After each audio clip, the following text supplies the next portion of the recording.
पुण्यश्लोक अहिल्यादेवी होळकर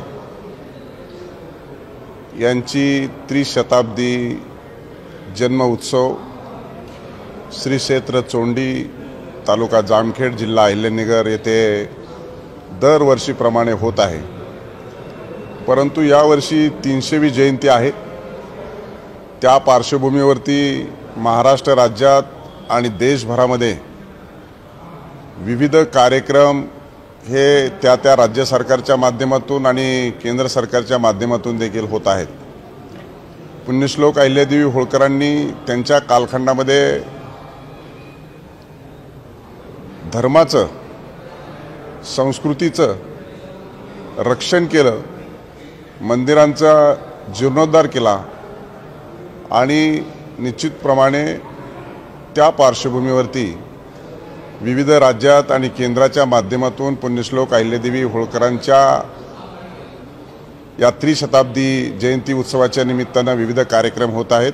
त्या अनुषंगानेच महाराष्ट्रातल्या सरकारने देखील आदरणीय मुख्यमंत्री देवेंद्रजी फडणवीस, उपमुख्यमंत्री एकनाथजी शिंदे, उपमुख्यमंत्री अजितदादा पवार आणि संपूर्ण मंत्रिमंडळ चोंडीमध्ये येऊन विविध तीर्थस्थळाला 5,000 कोटी रुपयापेक्षा जास्त निधी उपलब्ध करून दिला। त्याचबरोबर चोंडी विकास आराखड्यासाठी राष्ट्रीय स्तरावरचं स्मारक व्हावं यासाठी जी मागणी केली होती त्या अनुषंगानं 681 कोटी रुपयाचा बृहत आराखडा देखील मंत्रिमंडळानं आणि शिखर समितीनं मंजूर केला।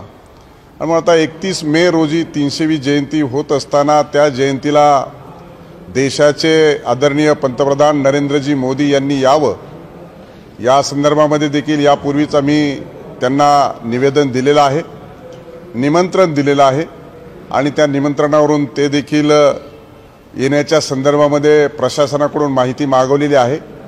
त्याचबरोबर आज देशाच्या महामहिम राष्ट्रपती द्रौपदीजी मुर्मू यांना देखील आम्ही या महिलांसहित आम्ही डेलिगेशन भेटलो आणि त्यांनी देखील या श्री क्षेत्र चोंडी तालुका जामखेड जिल्हा अहिल्यानगर या जन्मस्थळाच्या जयंती उत्सवामध्ये सहभागी व्हावं अशा प्रकारचं निमंत्रण दिलेलं आहे।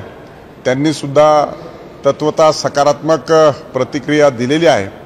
येणाऱ्या 2 दिवसाच्या कालखंडामध्ये हे आपल्या देशाचे सर्वोच्च महामहिम राष्ट्रपती आणि माननीय पंतप्रधान यांचा दौरा नक्की कोणाचा होणार की दोघंही येणार या संदर्भामध्ये स्पष्टपणे 2 दिवसामध्ये निश्चित होईल आणि म्हणून संपूर्ण देशभरामध्येच पुण्यश्लोक अहिल्यादेवी होळकरांचा जन्मोत्सव साजरा करण्याच्या दृष्टिकोनातून देशाच्या वरिष्ठ नेतृत्वाने यावं।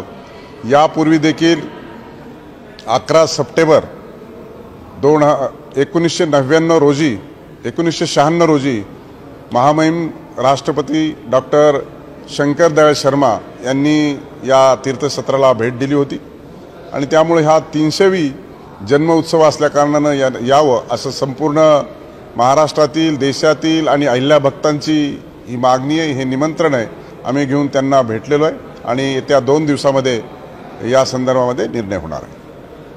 अहिल्यादेवी होळकरांचं तुम्ही सांगितले धर्मासाठी काम केलेलं आहे, परंतु त्यापेक्षा पण त्यांनी शिक्षणासाठी आणि इतर अनेक गोष्टींसाठी काम केले, ती बाजू कुठेतरी पुढे येत नाही आहे। आता जो निधी जो करून दिलेला आहे त्या माध्यमातून अहिल्यादेवी होळकरांच्या संदर्भात कोणकोणत्या उपक्रम जे ते राबवले जाणार आहेत? मला वाटतं पुण्यश्लोक अहिल्यादेवी होळकरांच्या नावाने राज्यात, महाराष्ट्रात असेल, मध्य प्रदेश असेल, केंद्रात असेल अनेक योजना त्यांच्या नावाने सुरू आहे। त्यांच्या कालखंडामध्ये देखील झाडे लावण्याच्या संदर्भामध्ये, रस्त्याच्या दुतर्फा झाडे लावण्याच्या संदर्भामध्ये, त्याचबरोबर सातबारा असेल, जलसंधारण असेल, घाट बांधणं असेल, मंदिर बांधणं असेल, जीर्णोद्धार असेल, जतन करणं असेल, संवर्धन करणं असेल, अशा अनेक बाबींच्यावरती शेवटी रोजगार देण्याच्या दृष्टिकोनातून देखील महेश्वरी साडी निर्माण करण्याचा प्रश्न असेल, अशा अनेक पैलूवरती पुण्यश्लोक अहिल्यादेवी होळकरांनी काम केलेलं आहे। त्या दृष्टिकोनातून राज्य सरकार देखील त्याचा मागोवा घेत त्याला आणखी प्रतिसाद देत चांगल्या पद्धतीने हे काम झालं पाहिजे आणि म्हणून त्या दृष्टिकोनातून देखील प्रयत्न करत आहे। आणि म्हणून चोंडी हे तीर्थस्थळ राष्ट्रीय स्मारक व्हावं या दृष्टिकोनातून देखील निधी उपलब्ध करून दिलेला आहे। आणि राज्यात देखील त्यांच्या नावाने अनेक विविध उपक्रम देखील सुरू आहेत। त्याच्यातलाच एक भाग म्हणून 14 ते 19 दरम्यान तत्कालीन आणि सध्याचे मुख्यमंत्री आदरणीय देवेंद्रजी फडणवीस यांनी देखील जलयुक्त शिवार अभियान योजना आणली होती।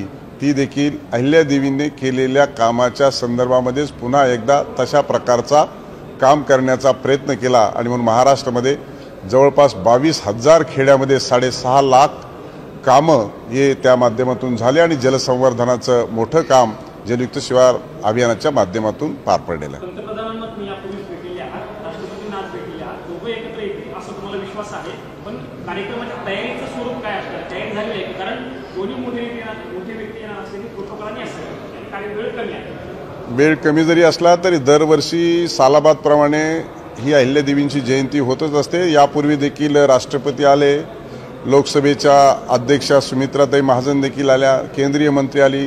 जवळपास दरवर्षी 95 पासून राज्याचे मुख्यमंत्री उपमुख्यमंत्री अनेक मंत्री येत असतात। त्यामुळं तयारीच्या दृष्टिकोनातून नेहमी करता आम्ही सज्ज आहोत, तयारीची कुठलीही अडचण नाही। परंतु आज किंवा उद्यापर्यंत जास्तीत जास्त परवापर्यंत हे कार्यक्रम निश्चित होतील आणि त्या दृष्टिकोनातून तयारी पूर्ण केली जाईल। थोडासा वेगळा प्रश्न आहे, ऑपरेशन सिंदूर नंतर आता सर्व डेलिगेशन आहे, सर्व पक्षीय डेलिगेशन जे आहेत ते जगभरामध्ये जात आहे आणि त्यामध्ये विरोधी पक्षांचे सुद्धा काही, परंतु प्रश्न पुन्हा उपस्थित केला जात आहे, पुरावे मागितले जात आहेत, राहुल गांधी यांच्याकडून पुरावे मागितले गेलेले आहेत आणि आपलं नुकसान किती झाले त्याच्यावर सुद्धा सवाल उपस्थित केले जात आहेत। मला या ठिकाणी असं वाटतं की ऑपरेशन सिंदूर हा सर्वसामान्य व्यक्तींवरती आपल्या भारत देशाच्या नागरिकांच्या वरती झालेला हल्ला आणि त्याला प्रतिउत्तर म्हणून ऑपरेशन सिंदूर ऑपरेट केलं। त्यामध्ये भारत देशाचे सैनिक आणि भारत देश हा यशस्वी झाला आणि निश्चितच ही भूमिका संपूर्ण जगाला कळाली पाहिजे आणि म्हणून ऑपरेशन सिंदूरच्या संदर्भामध्ये सर्व पक्षीय एकत्र हे डेलिगेशन घेऊन विविध देशामध्ये जाणार आणि आपली भूमिका समजावून सांगणार। शेवटी सातत्यानं अशा प्रकारच्या कुरघोडी आणि अतिरेकी कारवाई करायच्या आणि गेल्या 45 वर्षापासून भारतातले नागरिक आणि सर्वसामान्य माणसं याला बळी पडतायत आणि म्हणून अंतिम आणि टोकाचं निर्णय घेत मोदीजींच्या नेतृत्वाखाली निश्चित स्वरूपामध्ये हे डेलिगेशन आपण इतर देशामध्ये पाठवण्याचा जो प्रयत्न आहे तो अतिशय चांगला आणि स्तुत्य आहे आणि म्हणून अशाच प्रकारची आपलीच कॉपी पाकिस्तानने देखील केल्याचं आपल्याला विविध माध्यमांच्या माध्यमातून कळतंय। परंतु शेवटी कुठलीही आपली चूक नसताना अशा प्रकारचा सर्वसामान्य माणसांच्यावरती हल्ला जर झाला तर भारत देश खपून घेणार नाही अशा प्रकारचा संदेश आपण दिलेला आहे।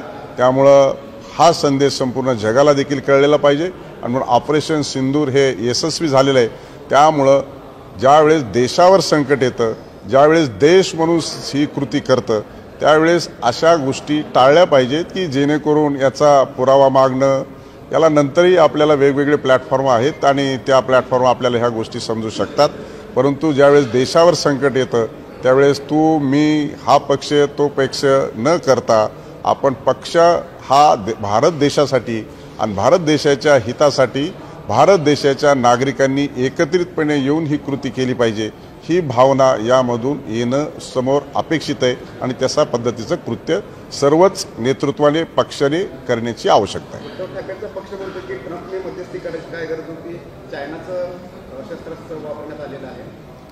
मला वाटतं वैयक्तिक कोणावरती टिप्पणी करण्याचा हा प्रसंग नाही आहे। मी माझ्याच प्रतिक्रियामध्ये ज्यावेळेस मी बोलतो की सर्व देश म्हणून या संदर्भामध्ये आपण मुकाबला केला पाहिजे, प्रतिक्रिया दिली पाहिजे आणि आपल्या देशावर आलेलं संकट परतून लावण्यासाठी संपूर्ण देश आपल्या सैनिकांच्या पाठीशी खंबीरपणाने उभा राहिलं पाहिजे आणि सैनिकांचा जो आत्मविश्वास आहे तो वाढवला पाहिजे आणि म्हणून सैनिकांच्या नेतृत्वामध्ये भारत देशाला निश्चित स्वरूपामध्ये अभिमान आहे की आपण ऑपरेशन सिंदूर हे यशस्वी केलेलं आहे।